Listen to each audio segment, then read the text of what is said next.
Hey, you said engage, so we are live. Hello, Yay! everybody. This is the Threatened Ganglia Vodcast for episode 12 of season 1, Vaulting Ambition for Star Trek Discovery.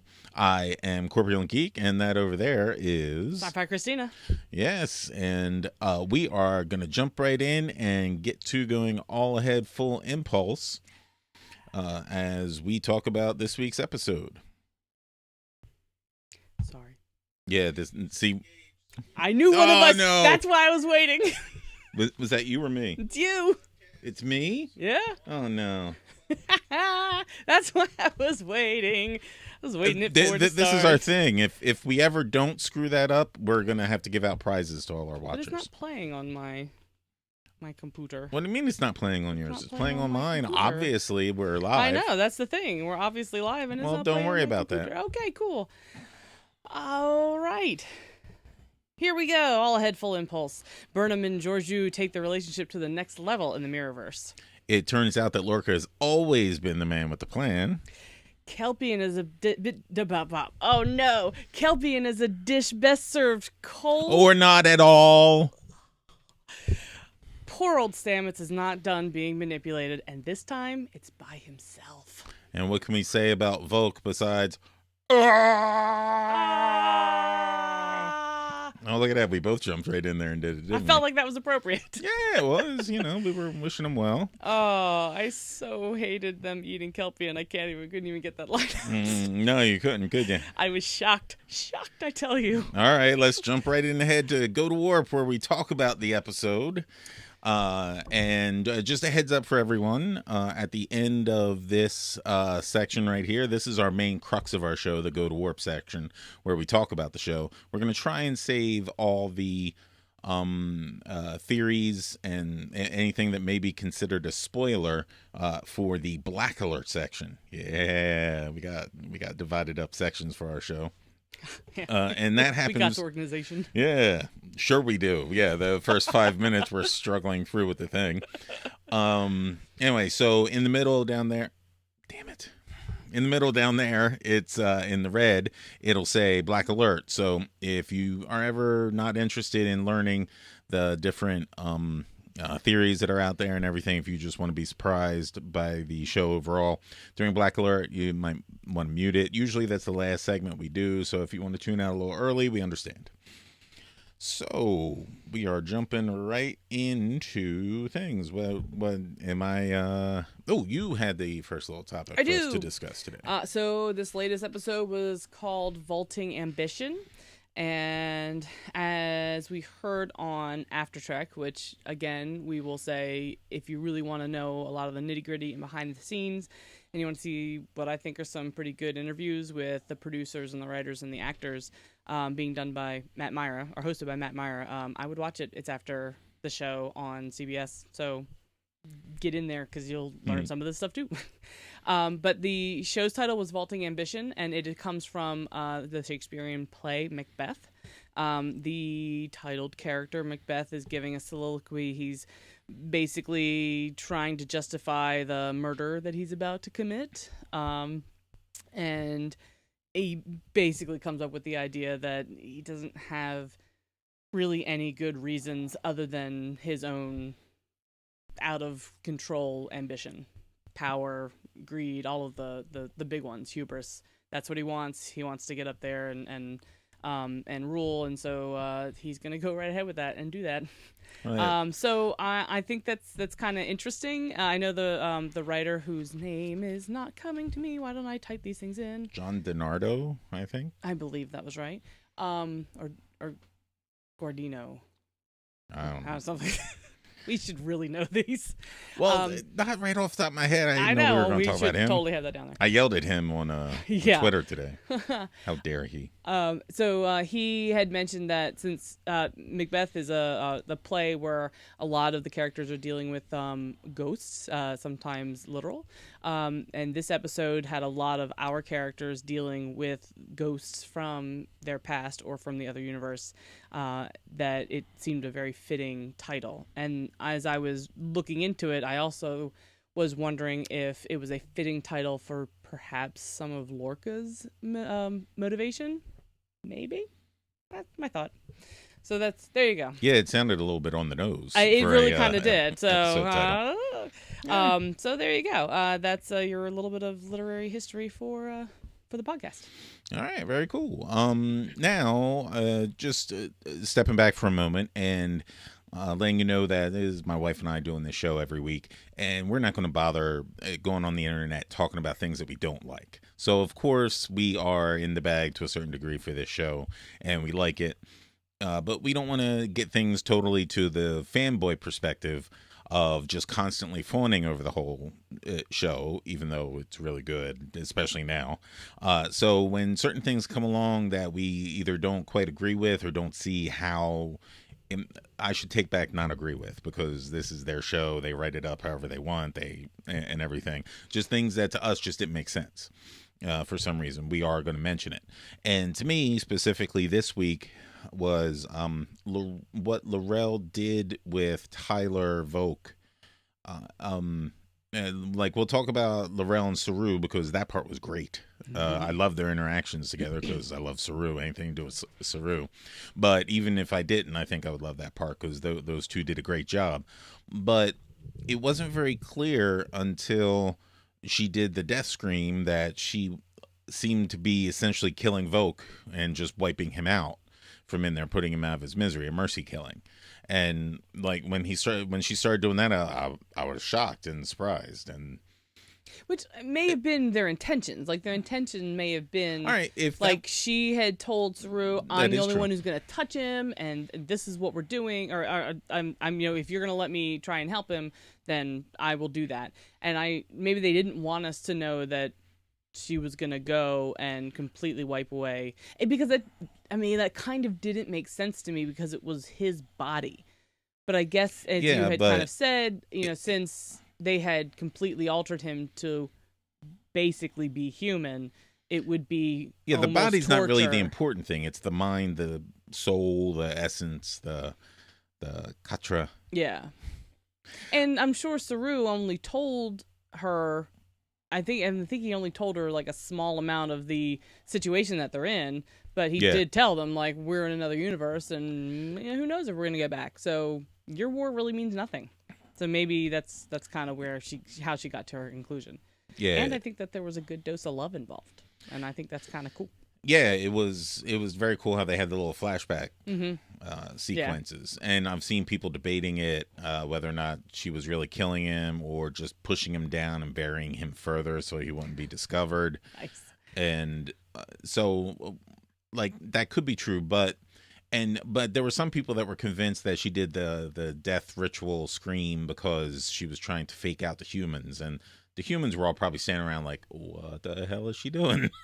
Like, so they're not really going to know what that means. And I don't think they would have shown us, the audience, those flashback sequences if Laurel didn't think she was killing him, or at least making it such that he would never appear again. Now, personally, I think season 3.5, we're going to have a Tyler moment where he like looks up from the mirror and he's like Volk all of a sudden again. So, but in between now and then, well, I'll save all this talk for Black Alert. But that's going to be like the daughter of, the daughter of Tasha Yar, Romulan, coming out many seasons later. Yeah, something along those lines. That's awesome. And you had something that you wanted to point out also this week. I did. I felt like there was a continuity error. When the end of last episode occurred, they were at the planet with the rebels, and Georgiou specifically says to her, I had to warp across the galaxy to take care of your mess. So the understanding was that it was her ship that had arrived and was torpedoing the planet. Yet at the beginning of this one, after being told that she's been summoned to the Emperor, they get in a shuttle and go to warp, she and Lorca. Yeah. Burnham and Lorca. Yeah. So I feel like they wouldn't have needed to do that if, the ISS Karen was there. Yeah. And if it wasn't, then I would have liked something to indicate that. I don't know if it was on the editing room floor or what, but I felt like it was a continuity error of some sort, and it stuck out. So, and, like, so I'm sure there have been others, but that one kind of jumped out to me. Like, wait a minute. Yeah, they definitely why aren't made they it just transporting over? Yeah, they definitely made it seem like the Emperor's ship was there, and the Emperor's ship is the one that did all that firing, and so there'd be no reason to not just, hey, you guys are beaming over right now before we start getting out of here.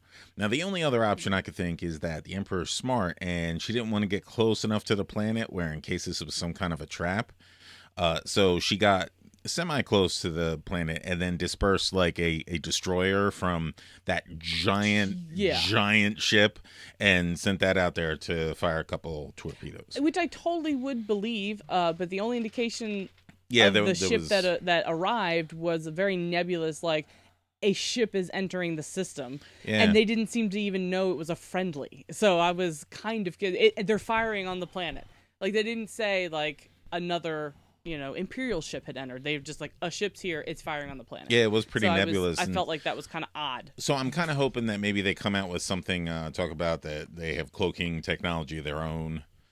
And that's another reason why Lorca had to go to try and get the cloaking algorithm. Yeah, that would be. But anyway, interesting. All right, so now that we've poo-pooed a couple different little parts of it, now it's all fanboy time. Speaking of you know what? In this enlightened age, is it fan person? Well, I'm a fanboy. You're a fangirl. Fan person. Yeah. All right. We should come up. I don't like person though. I want our own term. Fan humanoid. Just geek. No. Fan geek. All right. I like that because it like doubles down on it. Yeah. I'm just not a fan. I'm a fan geek. Ba-boom. So I wanted to answer your brother that of course I have a disco T-shirt. Like where did he say this? In our chat. As soon as they had that episode, and they were like, "Well, we're gonna need this," because everyone was like, "I want a T-shirt," and so then they started selling them, and I immediately was like, "Yes, T-shirt send." And then they got really hard to find because they sold out. Oh, so I was very happy. When I adjusted the camera just before we went live, I didn't do it all the right way, so your image just shifted up just a few moments ago. So that's probably when he saw disco, because before that it was like cut off a little bit too low. Oh yeah. And so now you can see it. And if my brother's still here, he said he had a question for the room later on, so we'll need that at some point. All right, honey. So what do you want to start off with? I want to start off with what our notes tell me I want to start out with. Well, but I mean, we jump all over the place. We do jump all over the place. Well, let's talk about Stamets and in the mycelium network. All right. So, Mirror Stamets greets him at the end of the last episode, and then we see them pick up from there. A delightful discussion or set of questions is asked by our Stamets, and Mirror Stamets. A delightful set of questions? It was. He was totally like, am I dead? Is there a God? Like, I loved, like, the scientist set of questions. It was like, all right, so if I'm dead, is there a God? Yeah, boom, boom, boom. So I kind of enjoyed that. And I enjoyed Mirror Stamets going, yes, there is a God, and she is very upset with you. Like, that was good. That was very enjoyable. funny. Then he jumped into his set of his script of manipulation on our Stamets. I mean, it was. We're not 100% sure it's that. His delivery. Every time that they would show him, like there was one when Stamets led him to the engine room or engineering, and he said, "This is our way home." At the end of that scene, they like cut to Mirror Stamets before it ends, and he's all like looking around. He was definitely like, "All right, what can I learn from here? I'm gonna get all their secrets, and I'm gonna figure out." Because I have a feeling he hasn't been 100% successful with his spore drive tests. Well, obviously not. He's corrupting the network. A, he's corrupting the network, and B, he seems like he very much needs stuff from Stamets, like getting out of the network. He seems to be stuck. Yeah. And Georgiou was very interested in getting the spore drive schematics from Burnham. So I assume that he was in there kind of playing the part of innocent scientist. Oh no, I don't know what happened. I seem to be stuck in the network, and I reached out for help as soon as you started to access the network because I knew the two of us together could do it. By golly. Yeah, and we have clearly demonstrated that Stamets is gullible. He is. And it's such a shame because his intentions are so purely scientific. They definitely have set him up to be that type of scientist where he just wanted to discover stuff. He just wanted to explore through science, and everything's gone wrong. Yeah. So that I think it's pretty obvious that Mirror Universe Stamets is just another one of them manipulating Terran Empire guys, so yeah, that's where I want to start, and then I guess we can pop into you had said something about wanting a video of Stamets talking to Culber? Oh yeah. So I'm desperate for someone out there with some video editing skills beyond the little crap that I can do. Especially in this episode when Stamets is running through the hallways hollering for Hugh, and the rest of the scenes here. I want scenes with Stamets doing his part and all, but the parts with Dr. Culber, I want those lifted out, and I want the Borg Hugh from the Next Generation episodes inserted in. And if you can somehow like swear Trekkian, get Hugh to be saying the lines or something like that, that'd be great. But I just really want to see that. Ever since I found out his name was Hugh, I was like, oh. and it just kept getting better and better. Oh, those two are in love? Yes. Oh no, he died. Oh. But yeah, so please, internet, make that happen. Did we cover everything that we wanted to with the Stamets? Yeah, his Stami? His storyline in this episode was good, and of course the scene between him and Hugh was adorable, awesome. And it was awesome. And I just now thought of my favorite part of this episode. Okay. And not necessarily favorite thing that the writers did so that we didn't have to watch it. We didn't have to watch Tilly tell Stamets that Hugh was dead. Yes. So and that I just realized that, and I'm like, oh, that's a big relief. Yeah. That was done really well, because it would have eaten time, because she would have paced it slower, because she's like, I gotta give him bad news, and we obviously knew, because Culber got to tell him himself. Yeah, and that was kind of cool. Yeah, like, it was very good. They got to say goodbye. Exactly, they got to say an absolute goodbye. And I guess if any of us have to find out, our closest loved one is dead, I guess I would want them to tell me, because then there's a lot of that. Because he said, if those he went through his regrets. I don't feel like I told you I love you enough, and you're able to kind of get that absolution in person, which is play that music that he loves and I hate. I know.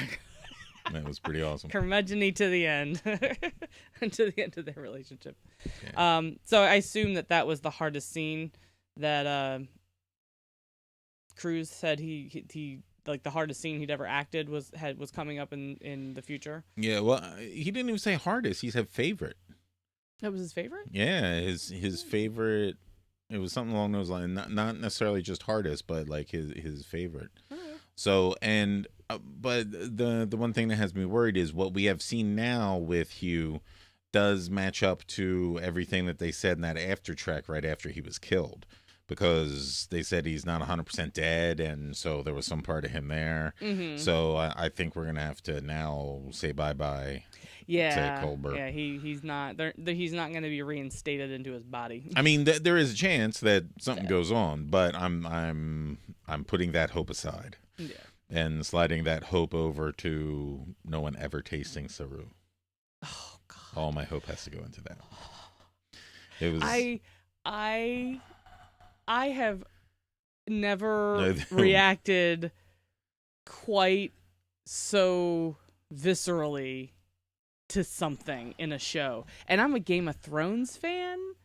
So yeah, like you got to tell everyone how it came up for our watching. True, because it was I mean, an incredible amount of timing. So we tend to watch a lot of shows with closed captioning on, because we have a child who is incredibly loud. And when she was a baby, she would just sit in her chair and just make noise, like just so we would put on the closed captioning so we could watch our show and actually know what was going on, and we haven't quite got out of that, and because she's still loud, and so we happened to have CC on while we were watching, and we paused it we were watching it with my brother. He may have asked a question or something, and we paused it, and we were talking. We were all talking. Yeah, and I glanced at the screen, and there was her line about, the chef, the imperial chef is the best working with Kelpian, and I was like, oh. And you guys are talking, and you look I at see my your face, I'm like, and I was like, and then you guys turned to the screen and read the closed caption, and you were like, oh no, and then we played it, and I think Mike was talking or something, and we paused it again, and it happened again because she was like, here, have my ganglia. Yeah, here, I'm throwing up a picture now. I went and I got a screen cap of her feeding her the ganglia. Oh, and just, no. That's a giant bite of the thing. Like, I can't believe how many times they probably had to do that scene. And it was like slow motion, and oh my gosh, Burnham did such a, Sonequa did such a fantastic job of that, like, I'm going to open my mouth wide enough to put it in there, but I don't really want it to touch my tongue, but now I'm going to eat it. And then she, like, starts chewing it, and she's, like, throwing up in her mouth. I was like, oh, God, it was horrible. And I was like, all I could think is, like, Saru is like a brother to her. She's, like, eating her brother. Yeah, at that point in my mind, there was still confusion and still a slight chance that it was Mira Saru that they were eating, because, yes, I'm speciest or whatever, but they all do kind of look alike. Well, there were 3 Kelpians she was choosing from, and 2 obviously weren't Saru, but that first one, who she did choose, did look like it. Like, yeah, he looked similar to him. He was the most... Which is wondering why, like, if that's why she chose him, because she had no idea what she was choosing him for. And that was where my brain went. I was like, she made her choose him. I'm assuming... Disturbing.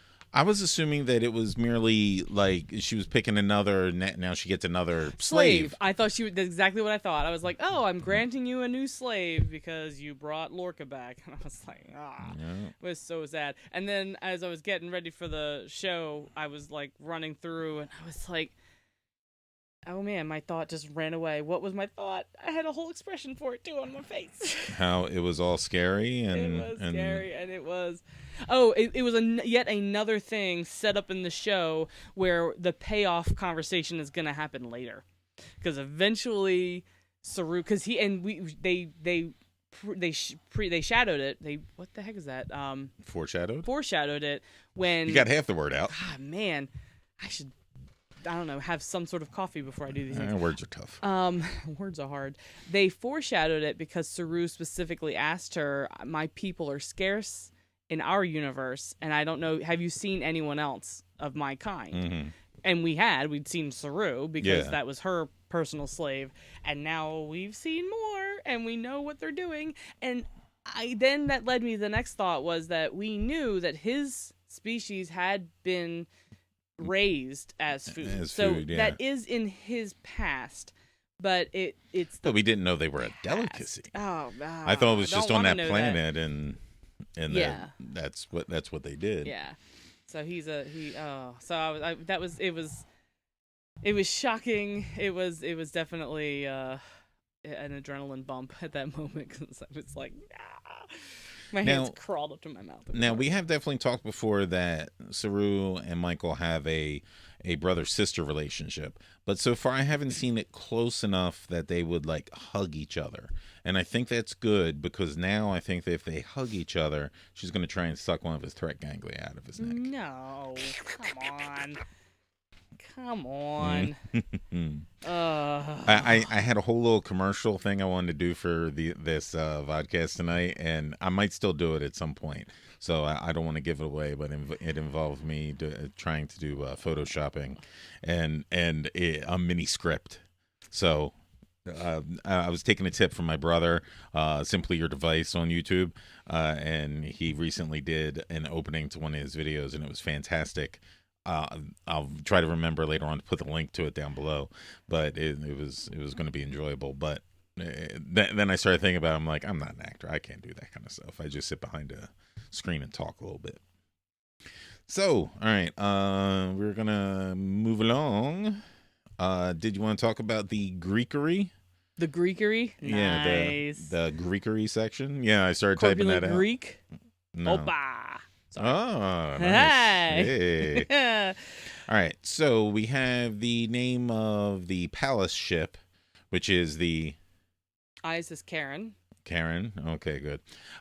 Before the show, I was trying to research and figure out how to pronounce it correctly, and I went and I found this whole page about the guy that discovered the moon. He had promised his wife that if he ever discovered anything, he was going to name it after her, and her name is Sharon. And they needed to keep in the Greek, in the mythological way of things. So he was going to name it Persephone, but at the last minute, he ended up naming it Charon. But the official pronunciation of that moon, they put a sh sound in front instead of Karen. So I was like, well, I don't have any idea how to say it. That's an awesome tidbit, but you're not helping me. Yeah, move along. Since I've been reading the Percy Jackson series to our son, I had to look up a lot of these pronunciations because while I had also been a Greek mythology kind of geek when I was in elementary school, many projects were done. I thought you were going to say many years ago. I think I mispronounced a lot of things back then because I didn't look it up. And I just, that stuff will eat you up. And it does. So that's why when I was reading it to my son, I was like, nope, gonna look this one up. And the cool thing is we're reading it on a Kindle, so gonna look this thing up means push and hold. Long like, click on it. It was like, oh, okay, cool, done. Yeah. And then I would keep going. Whereas if I'm sitting there reading it, I would read it literally like Charon and Styx. The river Styx. But yeah, so Karen is the ferryman that helps you across the river Styx, right? He takes you across the river Styx. He takes you across the river Styx, huh? You have to pay him. Well, yeah, and what do you have to pay him? A drachma. Really? I think so. Well, that's in Percy Jackson, but I thought that the 2 coins you lay on the people's eyes when they're dead is the money for the ferryman. Yeah. That's right. Yeah, see, you're 2 drachma. You're getting Percy Jackson make believe stuff confused. Karen was in like the first set of the series, and we're many books in now. You know, I just had the thought that during the downtime when there's no Agents of S.H.I.E.L.D. and no, we started that, by the way, everyone. Just in case you're interested, you can look around somewhere for a link. I'm sure there's one. Put a link somewhere in here. And when Discovery's not on, that you and Liam should do a show about Percy Jackson books for kids. That would be kind of cool. That would be kind of cool. All right, but that's another story. So in this universe, they had the name of the palace ship is for the ferryman that helps you cross the river Styx. In our universe, the Klingons had their own, the Ship of the Dead. Mm-hmm. Earlier in this season, we had an episode called Lethe. Good, because I've forgotten which was the right way. Which is another river that goes to the underworld. Yeah. Yep. So, are there any other famous rivers in the underworld that we should know about? Is there? Romulans are going to come and fuck shit up river. I don't. Granted, I would think I would remember such a river, but Romulus is a Roman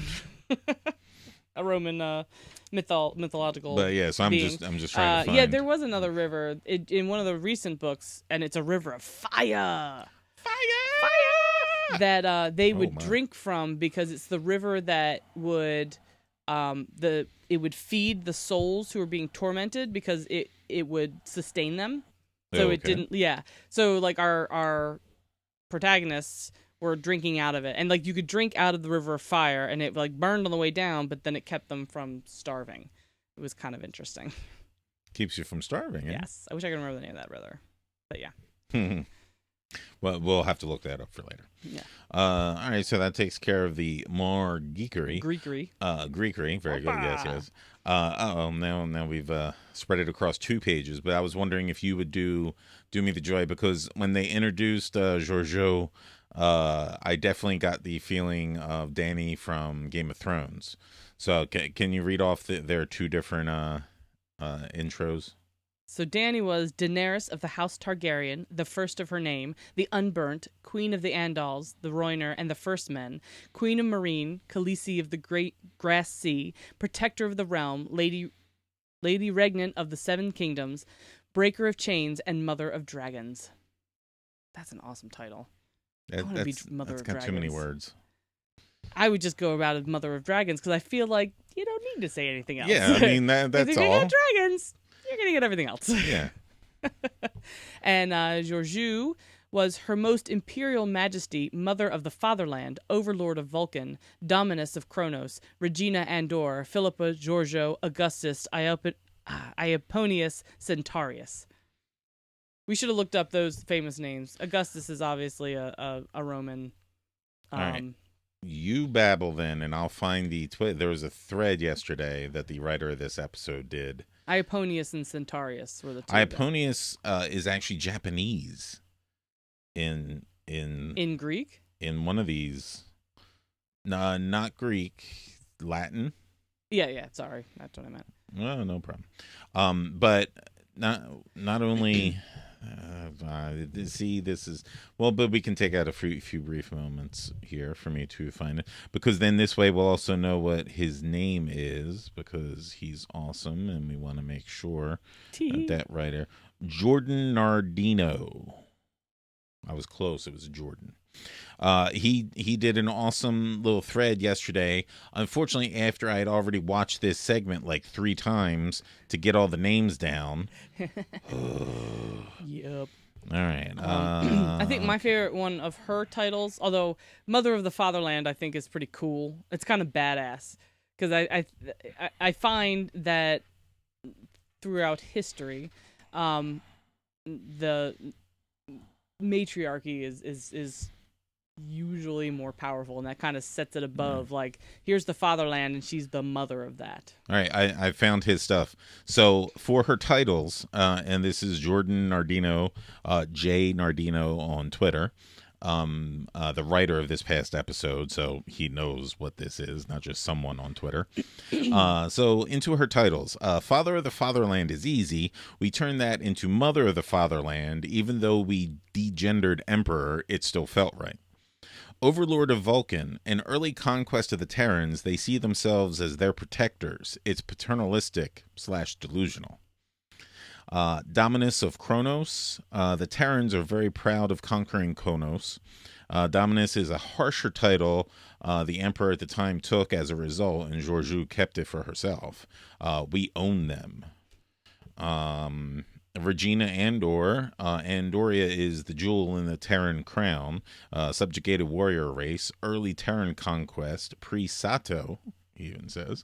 The title was created to celebrate this achievement. And now for Georgiou's many names. Her given name is her family name, just like in Prime. And Augustus is the Terrans see themselves as inheritors of the Roman Empire. Mm-hmm. So their emperors take this title for his first emperor. Iaponus is Latin for Japanese. This, in my fever dream, is a title Hoshi Sato adopted when she named herself Empress to honor her homeland. So is Georgiou descended from Hoshi? Well, Hoshi was Empress. 100 years later, Georgiou is Emperor. Georgiou took one of Hoshi's titles as her own to connect them. So Hoshi's legacy as Empress must be good, and Georgiou must either be connected to her in a chain of succession or might want to create that connection. But they have different ethnic backgrounds. Hoshi's Japanese, Philippa is Chinese-Malaysian, so I don't think it's likely Philippa is a direct descendant, maybe like a great-grandchild. Cousins are possible. Cool. Yeah. How about Centaurus?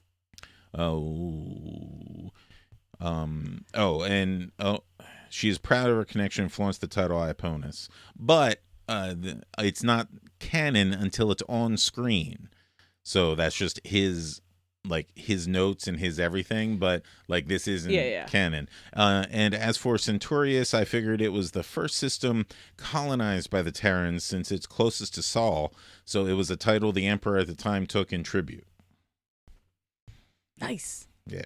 I like it. That's a level of detail I can get behind. Yeah, and the fact that he shares all that just on Twitter, just puts it out there. It's great. I feel like that is what the best of social media is allowing creators to connect with the people who are consuming their stuff, and because I think it makes it even richer. It makes my experience of these products richer. I do like knowing that, which is why I am enjoying After Trek, because I feel like they are doing a good job of making this whole thing better for me. Yeah.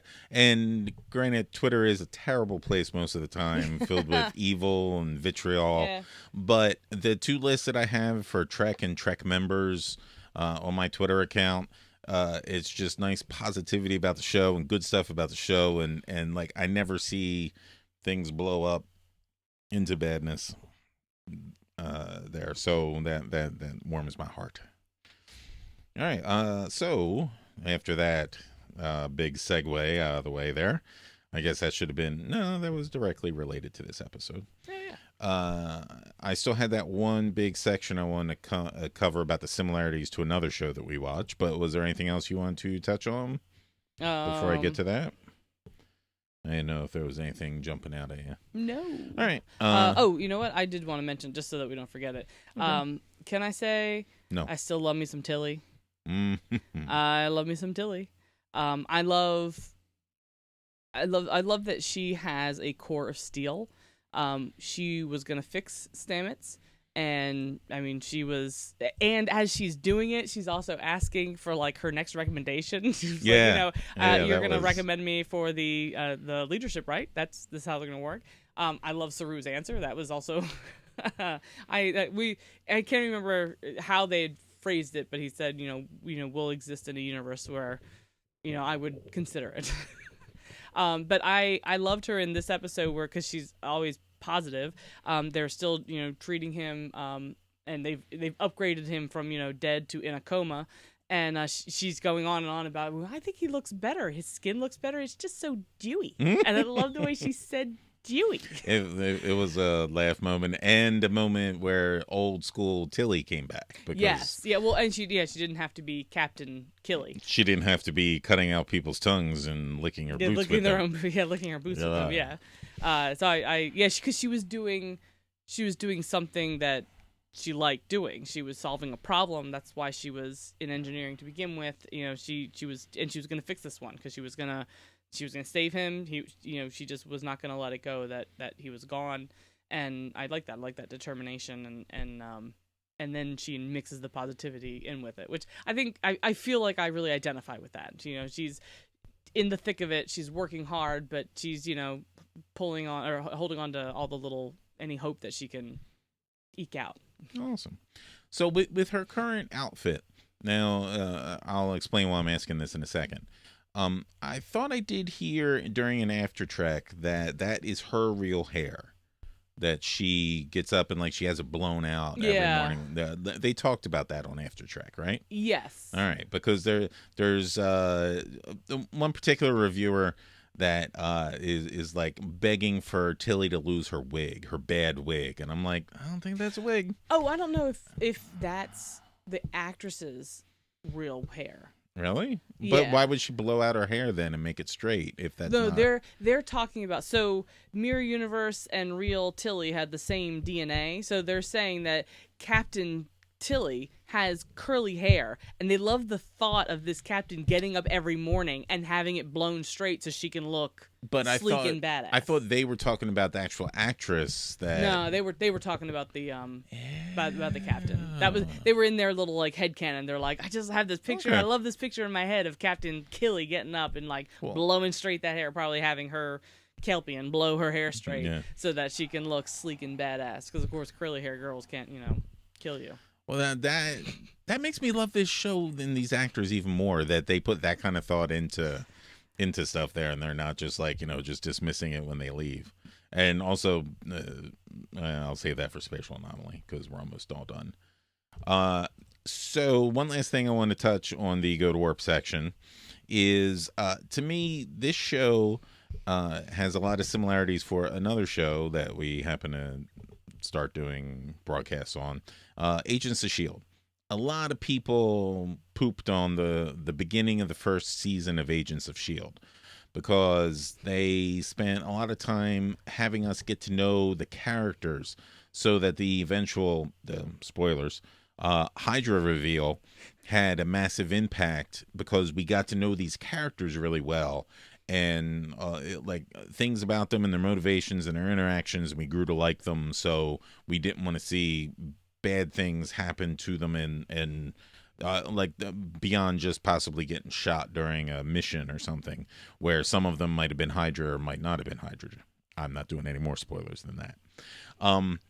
So there weren't, but during that setup there, they didn't do any hints as to that there was going to be a big reveal that Hydra was still around. They left all that stuff kind of because they had to, because of the it all tied into the movie. But they spent their time doing lots of character development so that we would have the impact that way. Whereas Star Trek Discovery spent lots of time like leaving clues for us to figure out what the story was going to be about later in the season.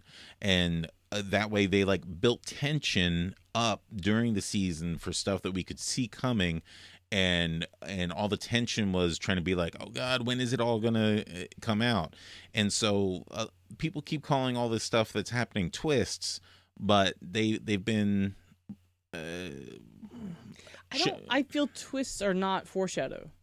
Like I feel like a twist is something that comes out of left field. That's what I'm trying to say. Yeah, that it's not. And these are the plot developments that they had left the breadcrumbs for us to find and lead them to us. Yeah, it's been all tension and like trying to be like, when are they going to figure this out? And because we figured it out, but we have all the different little knowledge. Yeah. So to me, that's why I love this show, and because of course I enjoy Agents of S.H.I.E.L.D. a whole lot now for different reasons than that first season. But so many people gave up on it after the first season, and I feel that Disco had a lot of the same problems because people saw it and they were like, this isn't my Star Trek. And well, no, it's not, because you got this dude over here being a Mirror Universe captain that came over and took a spot. And now people are still bemoaning the fact they're like, these people seem to think that they wrote half the episodes this season and were displeased with the way things are going. And we're like, hey, you know what? Instead, let's just make Lorca be from the Mirror Universe. And no, this was a whole long season-long arc that they had planned out ahead of time and that they knew what they were doing. Yeah. So. Yeah, I liked that. That's what the writer had said. Like, you know, I think it was what he had said. Someone on Aftershock said that. Matt Myra. I don't know. Yeah, one of them had said that, you know, one of the big complaints was that especially Lorca wasn't your traditional Starfleet captain, so he was making all of these decisions that Starfleet would never do. And surprise, he's not a Starfleet captain. He's from the Terran Empire, and I think that can help to explain some of the you know, reasons that he acted the way he did. And I mean, I think that made it a good show. I'm waiting for a final opinion on it after these last 3 episodes and see what happens. But so far, I'm thoroughly enjoying and incredibly happy. And like Sunday night, I watched this show twice. Our local sports team made it to the Super Bowl this weekend. The Eagles made it to the Super Bowl, and I was like, well, whatever, I'm watching this. In 2 weeks, I'm going to be watching the penultimate episode of Discovery. I'm not going to be watching the Super Bowl when it's on. Before and after, sure. Got to watch the commercials. But, no, and I do want to do a whole other video sometime of geeks need to start taking the high road and stop dissing sports fans so much. Because some sports fans are geeks. Yeah, they're geeks in their own way. And well, but I mean, some sports fans are geeks. Like, you were an avid follower of the Eagles for many, many years. And so, like, some sports fans are also geeks. You can geek out about both things at the same time. Yeah, and we just have to learn also, even if there's sports fans that are just meatheads that aren't geeks, it's their thing that they like. Yeah. It's their thing that they like, and we're no better when we call it hand egg or sports ball, like I did trying to be funny. I guess I shouldn't have done that either. Than they are when they just yell nerds and push us down the hallway and shove our head into the toilet. I need the Incredible Hulk theme music playing right now. Blink, blink, anyway, blink, blink. No. All right, so I think there's been a spatial anomaly detected. Everything's fine. Yeah. So the only thing I had to bring up Well, no, I had two things to bring up. Did you want to talk about the first one that's on there on the notes, the Jonathan Frakes? And did you not care? I thought Jonathan. I'm reading the first thing that's in there, and it's a note to me. Oh gosh, yes, he was. He is just delightful. Jonathan Frakes was delightful on After Trek. He's definitely, I think, he embraced. Gets it. He gets and he buys into it, and he seems to be genuinely having fun with it. Yeah, he doesn't do things like go on cruises on the Star Trek cruise. I mean, you're still on a cruise. He wouldn't come and do After Trek if he wasn't into it. Yes. So Jonathan Frakes directed the first episode of the continuation, episode 10. And so they had him on this last night, and he's fun, and he's very high energy, and it was fun to watch him talk about his past, and people were asking him questions about, especially because Stamets was interacting with his mirror, and he had done not a mirror episode, but when Thomas Riker showed up on the scene in Next Generation, and he was comparing and contrasting the technology between late 80s and now, and it was just he was just delightful. He was very funny. And what also hit me was Matt Myra was fanboying at him a little bit, and he had with him a picture that he got his mom to scan and email him from Florida of him at I guess it was a convention, a small one. It was an early one. He looked, I think he said it was during the run of Next Generation. Yeah, well, did you hear why everything was so small? Because the facility had lost power. Yeah. So they were outside, but the picture was adorable. You could barely see Matt. His sister was in front of him, was covering him, but you could see enough of him to tell, because they're outside in a parking lot. It's a stage that's probably 4 feet off the ground, because Matt is leaning on it and just gazing up at Jonathan Frakes, who's standing right there and talking, and you could just see the odd. Yeah, it was adorable. He's my number one. And someone mentioned it looks like they're outside, and Matt starts to say, yeah, the hotel had lost power, and Jonathan Frakes pulls out of his memory, oh yeah, it was in outside of Boston in whatever, and we'd lost power, and he remembered all the details of that, and Matt even was like, I can't believe you remember all of that. And so that I love seeing actors who are that in tune and remember and keep their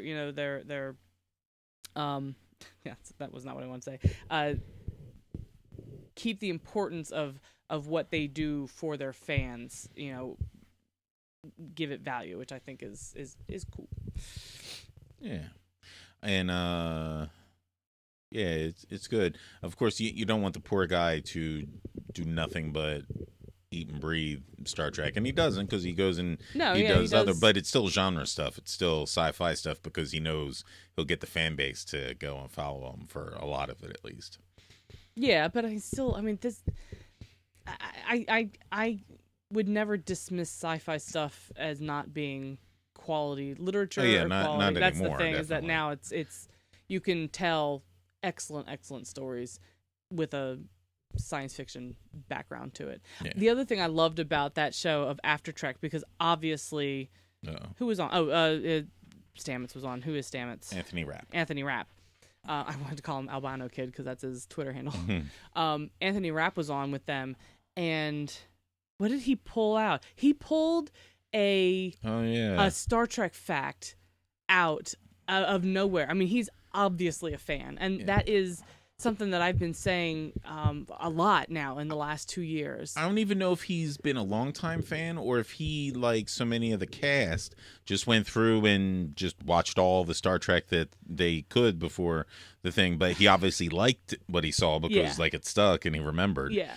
And all, but I wish I could remember what it was, because it was pretty nice. It was, nice, and I mean, he pulled it out. It was correct in the context, and it was. I have said this, I was I've said this a lot over the last couple of years.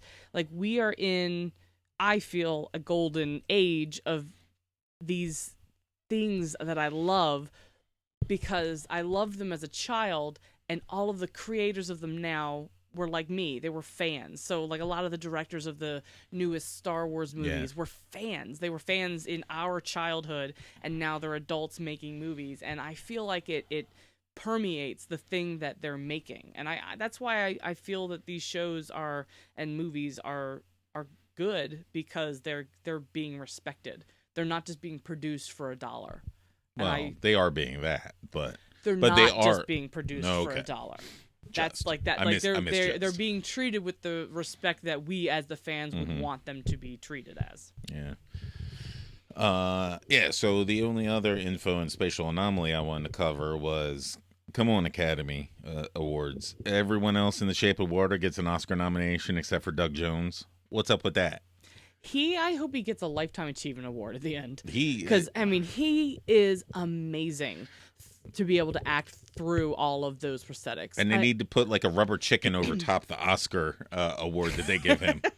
Because that's what he does. Yeah, that is exactly what he does. And he acts with his entire body and his eyes, because as Saru, nothing on his face moves except for his eyelids, and that really does.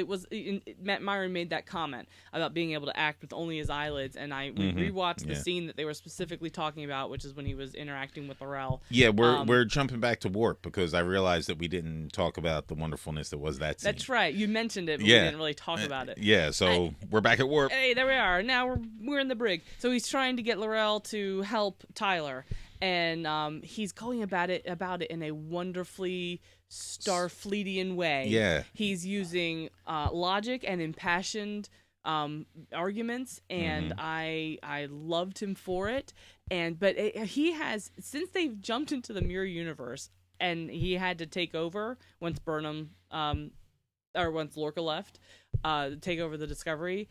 I feel like he's come into his own. He came into his own. And I feel like his experience when he was acting captain when they were looking for Lorca before informed his role now. Like, he learned and grew over the course of the show, so that when he had to take command again, he's doing an excellent job of embodying the ideals of Starfleet and acting out of those ideals. Which I feel is like, the polar opposite of like what Lorca is doing. Yeah. Who, he's just whatever he needs to do to get to his end goals. Saru is working within the confines of, this is the identity Starfleet has created.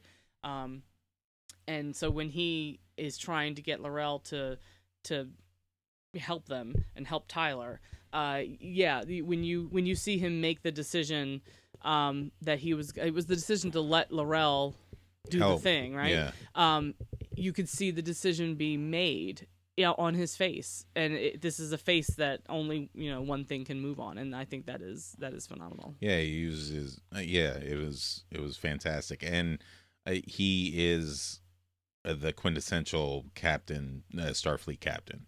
Now, I don't know how this season's going to end, but the season needs to end with him in the captain's seat of the Discovery, so that Burnham can go on all the missions and everything if she's supposed to be the main guy. Because now, like before, when he was captain, when he was trying to rescue Lorca from the Klingons, he was all like panicky Pete a little bit. Yeah, he had a lot of knee-jerk reactions. And part of that was that, oh crap, I can't lose my captain, especially with Burnham around. And might have just been his needing to be settled down, because that Lorca wasn't willing to put him in charge for anything, especially with what we know about Lorca now, for like a real mission. Whenever Lorca had to be off the ship for some reason, it was, all right, you're just going to park right here and not do anything and stay yellow alert the whole time. Not that you need to tell my boy Saru to do that, but Saru is always at yellow alert. Yeah, it's like the Hulk. I'm always angry. Yeah, but just the chemistry in that scene between the two of them was lovely, and so he's my boy. All right, now we're gonna jump right past that spatial anomaly since we did all that mess before. And we are going to go to our Black Alert section in a second here. So this is everyone's chance that Black Alert. if you don't want to, Black Alert. I just hope everything doesn't get moist. Yeah,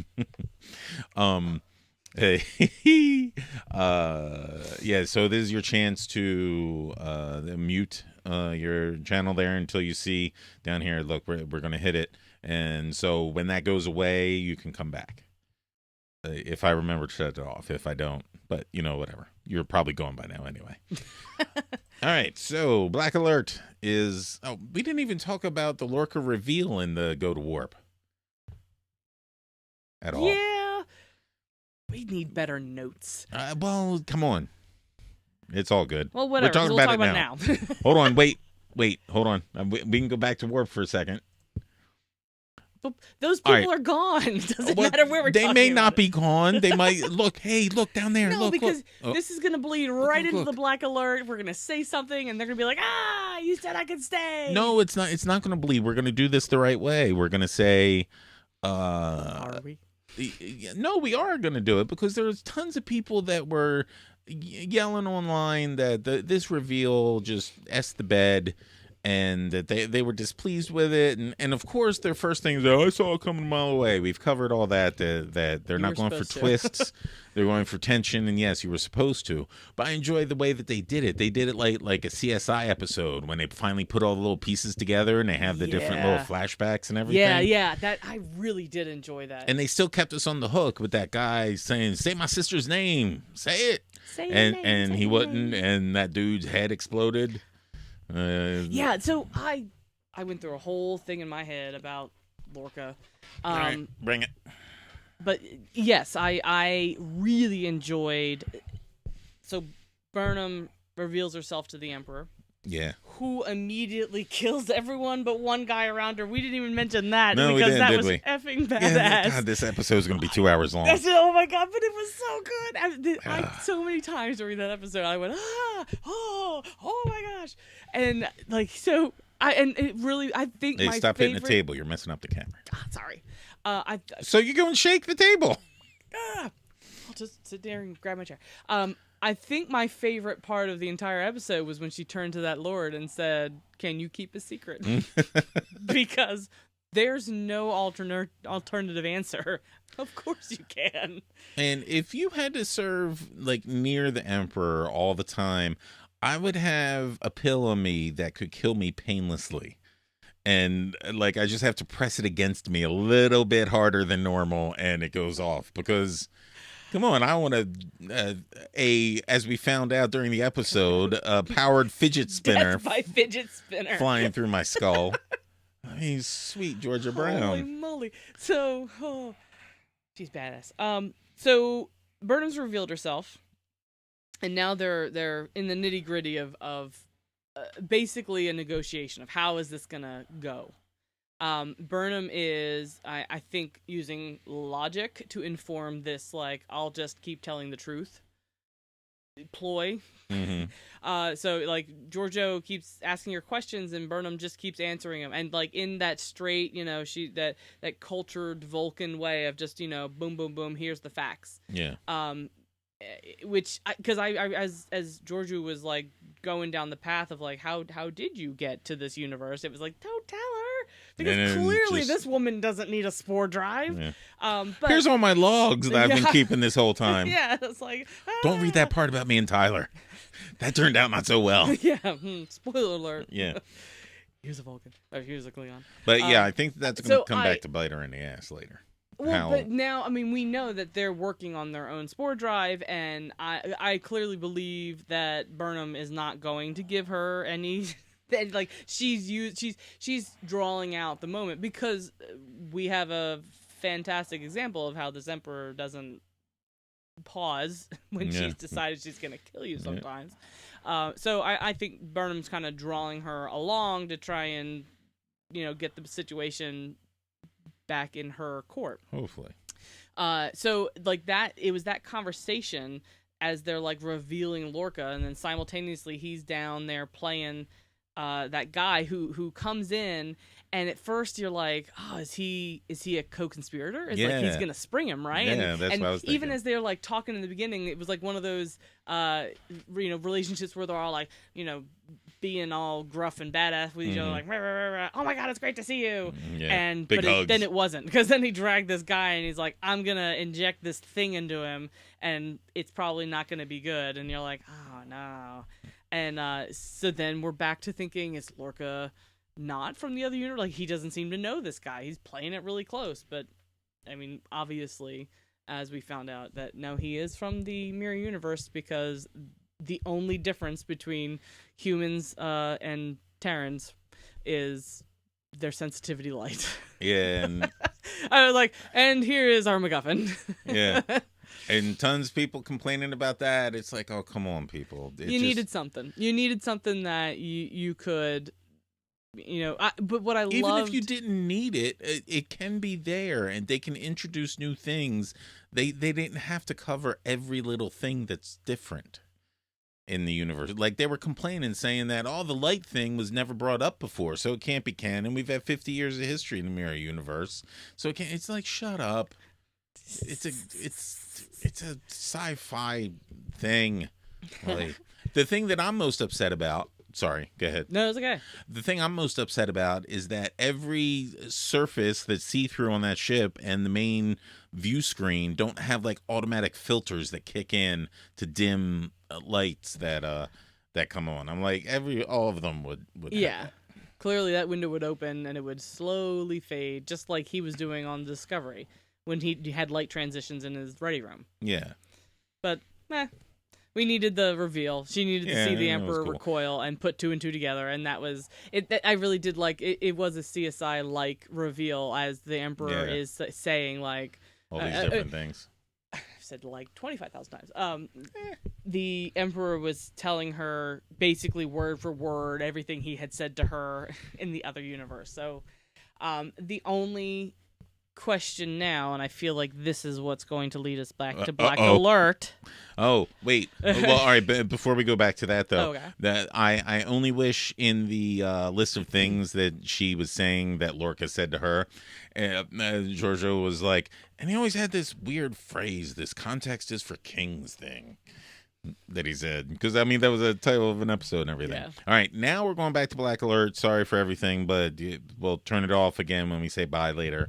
But if you leave, we understand. Black Alert. Thanks for staying this long. It's been over an hour and 20 minutes, so sorry.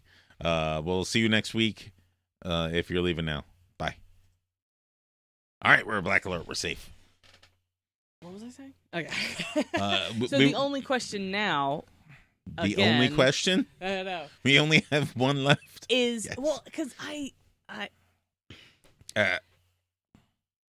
She's gathering her thoughts. People, watch out. So gird yourselves. Lorca and Burnham conspiring together to overthrow Giorgio. Yes. For moral reasons. Maybe. Or because coups are fun. Probably. For coups and profit. For coups and profit. Nice. Because Step 1, coups. Step 2, profit. Because I would think that unless something is horrible between Burnham and Giorgio, Burnham is going to succeed her, right? So why would you overthrow? Maybe Lorca was all like, hey, those Chinese Malaysian descent people live a really long time. We could speed that along together. You could be emperor. I could be your right hand man. True. I mean, yeah, they've got it to a point now where it could go either way. Lorca's still, like you say, yeah. All of those people that he's gonna pull out of those agonizers, they could have been working. Yeah, Landry's back. Yeah, well, they're working for good, especially because Landry in our universe was badass, gruff, whatever. She was very similar to Lorca. Mm-hmm. So is this Landry, working for the greater good? I just, Well, I but don't know. then this Lorca would also have to be working for the greader good, so then he wouldn't be as gruff. But yes, but it can be, I mean, it he's can be said obviously that, the master manipulator, so he, I don't know. I don't. That's that. I love that. Again, they have built tension, and so the tension is still there. Of like, is he doing this for altruistic reasons, or is he just out for himself and Burnham? Like, did they fall in love and now they're gonna overthrow the emperor and live happily ever after with a lot of armaments? Like, is that is the ruling the Terran Empire? It's an interesting question that they still have out there, and I do enjoy that they're giving us like every episode. There's the reveal about Valk, and then there's the reveal to Burnham about that, and then like we're just getting them, so we're not too overloaded. Although this last episode was like the last episode, the thing I really didn't see coming was how Burnham was just like, we're from another universe. It was like, really? Like that was because the she had been twistiest brought thing. there for her. I'm not saying it was a wrong thing to do or anything. Yeah. I'm saying it just surprised me that like I expected like a Captain America chest kick and for her to run away or something. I not like telling the truth. But again, and for all of those naysayers, this is Star Trek. You don't get out of situations with just violence. You get out with logic and thought. And so that's why she didn't just kick and run, because that's not how Starfleet works. And that's why I really do enjoy this show. I think it does embody the Star Trekian essence. Yeah, and we're definitely like seeing it more now. Also, I do agree that like they didn't do a good job of showing us things like that. Well, I also earlier. think that. Well, I don't know. I think that the two precursor episodes on the Shenzhou were pretty. Okay, all right. And that's why, like, Burnham was never going to get her to fire on the Klingons. Yeah, that is true. Georgia was a Starfleet captain through and through. She was like, if you were going to line up our Starfleet captains so far, she would be in that line for this show. Yeah. Picard, and she would be there. Yeah. Not Lorca, because he's not from Starfleet. And I think that they did talk a lot about, and that was something that I think they wanted you to be aware of, because when get your hands away from the mic. What are you doing? Who was the ensign who was captaining Connor? When Connor stumbles his way down to the brig when he was supposed to be going to medical, he said something like, why is this happening? We're supposed to be explorers. Yeah. So I think that the show is quite aware of how they are trying to communicate the difference between the Starfleet ideals and Mirror Universe ideals, and that's why there was so much confusion in the first half, because you didn't know that the Mirror Universe was going to be involved, and that there already was influence from it because someone from the Mirror Universe was captaining the ship. True. I don't know. I enjoy someone in our chat doesn't believe Lorca is motivated by love, more in the line of a takeover, and that's 100% valid. I mean, because of how wonderfully manipulative he is, and how Machiavellian he is, like his decision and his plan. I mean, he is the man with the long plan. Yeah, he planned it, knowing that he had to protect Burnham because she was the ticket to get onto the Karen. It was like all because she was of in that. charge of the Klingon Empire. No, wait, that was totally wrong. Yeah. No. Come on, that was fun. Yeah, like that whole plan was, and so that was, I think, what we saw in the sneak peek about him. Didn't he tell Landry, like, I wouldn't have gotten all the way here and not had a plan? Yeah. So like we're not even at the end game of his plan yet. There's still more to come. He still has ideas of what he's doing now. Yeah, he definitely thought this through much more than Vogue and Laurel did their plan. Yeah, because their plan just seemed like, we'll just get there and we'll figure it all out. That's what it felt like their plan was, which is why I was so like, after the reveal, it was like, well, what's gonna happen now? And I think they both went, we're like, I don't know. Well, I think optimally, like, we're not Black Alert now, but whatever. when she tried to turn him on, when she was locked away in the brig and she started doing the Klingon thing, like that, if that had worked and he was then Volk, then they would have been able to get some stuff done. Infiltrate. Yeah, he consciously infiltrate instead of being this like hybrid. Yeah. I also think that. So I think that L'Rell didn't understand Starfleet. And I don't think the Klingons understand Starfleet because they're not at all. That's part of the like main message is that they didn't need to be at war with them because Starfleet wasn't trying to get rid of their culture. Yeah. And I think that's part of L'Rell's growth is her understanding of how they function. And I think Tyler was, although Volk was a fanatic, so when he came out, he was like, "Oh, you're the girl who killed T'Kuvma." Yeah.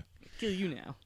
But yeah, a lot of the scenes between L'Rell and Cornwell got cut, where L'Rell was supposedly making a lot of realizations that the Federation's not as good. But then again, she was a big manipulator also, so during those scenes she could have just been like pretending to. Yeah. No, I definitely think so. I mean, she did come from the House of Spies. Yeah. So. But yeah, no, I. But no matter what, they didn't think everything through all the way. Yeah. So, going back to Lorca for a moment. I hope to God that there's no chance that Lorca left the Discovery and didn't like super encrypt that algorithm for the Klingon cloaking device, or even just remove it out of the computer system altogether, and he's got it like on a chip in his butt. I'm sorry. Because I still think that they needed that, because there's got to be cloaking stuff in their universe some which way. But even if not, then leave it on there, super encrypt it, so that way when Discovery starts helping Georgiou, Discovery, I use that term, just the people from our universe that we're used to, when they start helping the Emperor, he can be like, hey, listen, you got to be on my side, or, you know, if you ever do get back home, you're going to lose that war because you're not getting that algorithm. He's going to hold it hostage. Yeah, and because the only way we could do this was with those sensors on there and jumping around a whole bunch of times. We know that ain't going to work no more. Yeah. That was twisting the mustaches. Yes. Not just going crazy. But and the last thing I have in Black Alert is we still haven't seen altruistic Mud. We haven't. I hope we do. I do too. I'm excited to see him. I wonder how much more, like, it sounds to me like this season's gonna wrap with them getting back to whatever universe they're gonna end up in. Like getting out of the mirror universe into something else. So I think the only way we can see Mud again is here. You don't think that we'll see them in the mirror universe? Well, there's only yes. Meaning is in the mirror universe. Yeah, because we only got 3 episodes left, and the whole next one they definitely have to be in the mirror universe. So the best we could hope for is the next one they go home, and then the last one, the denouement. Yeah. They're there and they transmit the now unencrypted. I look for his return. I'm excited. Yeah. All right. Nice. Well, we are coming in for a landing, and we need to find some kind of cool name for this last little saying goodbye part of the show. Disembarking? Disembarkation. No, that's boring. Self-destruct. Yeah, that's what we'll call it. That's not cool. Well, but that's the way it should be. All right. Ooh, we're going to make it out before an hour and a half. Excellent. Hey, excellent. Yes. Oh, wait, there's one more thing. Boo. All right. Hopefully I'm going to try and chop up this episode this week to not only try and put similar sections together to make shorter videos for people to actually watch, but also take out some of my breathing. And yeah, I'll take our out verbal pauses. I'll take out 38 of your likes. Oh, nerds. But that still leaves like 95 of them. I used to do that as a teenager all the time, and then I broke myself of it. Now it's back. You should get rid of that because I think there's someone in chat that has some crutches you can borrow. Anywho. All right, well, thank you everyone for tuning in. Join us again next Tuesday. There might be a slight chance. Can you hear me? There might be a slight chance I'm going to try and convince my lovely wife to do a quick 5 or 10 minute reaction show on Sunday night right after, because the stuff's getting too good to try and wait till Tuesday. But that will definitely be fan personing. And we'll just be just saying things that happened for 5 to 10 minutes. And they did this, and then there was this. And did you see this thing that y'all just saw? I think we should just record ourselves watching. I have been trying to figure out a way to do that, but I don't know. Yeah. I was mostly joking. No. Oh. Well, because there are people that do that. They run it and they put in the bottom corner of the actual video of the thing. Mm-hmm. But I don't want to do that. Okay. That sounds like too much work. But anyway, I did figure out finally how to light you the right way. Yay! I look so good today. Yeah, you do. And yeah. All right. So thank you, everyone. This has been Threatened Ganglia Vodcast for Season 1, Episode 12 of Star Trek Discovery, Vaulting Ambition. I'm Corpulent Geek. I'm Sci-Fi Christina. And we will see you next week. Bye! And we're going to hold here because I got to hit the button, but...